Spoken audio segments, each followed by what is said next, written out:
Hello, April 9th, and my national tour of CIC branches has brought me to, well, this place. You might recognize it. I always like coming here because it's kind of ground zero for Canadian foreign policy decision making, not only because of the House of Commons, which is now actually vacant and under construction. This building here, the West Block, was the original headquarters of the Department of External Affairs from its inception in 1909 up until the early 70s, when the Lester B. Pearson building was built up there in Sussex Drive.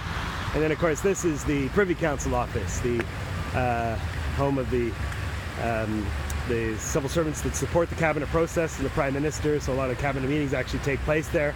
And then there's foreign policy experts inside PCO as well. I was a proud member of PCO on 2 occasions, and so witness to some of the most important decisions in Canada's role in the world there. One of the things I like about this job with the CIC is I actually seem to spend more time on this hill than I ever did as a diplomat. You know, and I think that's kind of appropriate in a way. A lot of the debate about the influence that Canadian citizens might have directly in shaping Canada's role in the world assumes that they must go through the public service, the professional employees of the Department of Global Affairs, as these. But of course, that's not really the way it works in Westminster democracy. Our channels between citizens and decision makers are actually supposed to be MPs, legislators or senators.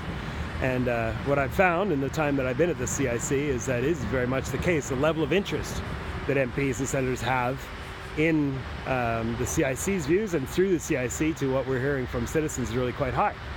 Case in point, I've been invited here today to brief MPs on the situation in Venezuela.